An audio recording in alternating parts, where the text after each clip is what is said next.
बिस्मिल्लाहिर्रहमानिर्रहीम। नाज़रीन, आप देख रहे हैं 4 टीवी और मेरा नाम है हसन अली। मोटापे पे हम बात कर रहे थे, हमारी पहले 2 वीडियो बन चुकी हैं जिसमें हमने मोटापे की अलामात बताई थी। 3 अलामात थी। एक हमारा आसाबी मोटापा था, उसकी अलामात, साथ नुस्खा बताया था। इसके साथ हमने उज़लाती मोटापा बताया था, 7 अलामात बताई थी। आज का हमारा आखिरी हमारी जो हकीकत है वो गुद्दी मोटापा है, उसकी अलामात और 7 नुस्खा जात हैं।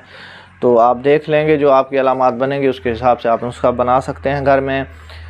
ये मोटापा अक्सर जो लोग ज़्यादा गोश्त खाते हैं, गोश्तखोर होते हैं और ज़्यादा देसी घी इस्तेमाल करते हैं, ये उनमें होता है, और ज़्यादा ठंडे मशरूबात पीने का शौक़ रखते हैं।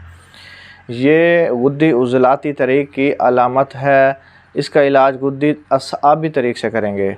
इसके लिए आप नाज़रीन 2 नुस्खा जात हैं, आप वो नोट करें। इसके लिए हम 5 मुलय्यन और 5 मुसल का नुस्खा देंगे मरीज़ को।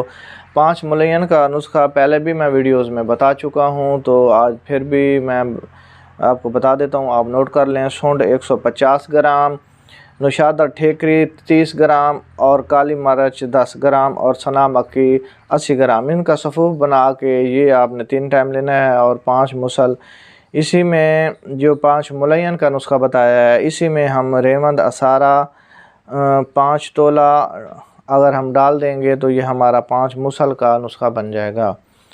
तो ये आप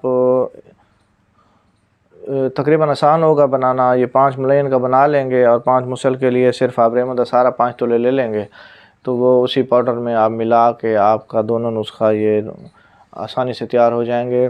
ये हो गया गुद्दी मोटापा का। हमें इजाज़त दीजिए। अल्लाह हाफ़िज़। नेक्स्ट वीडियो में मुलाकात होगी। वस्सलाम।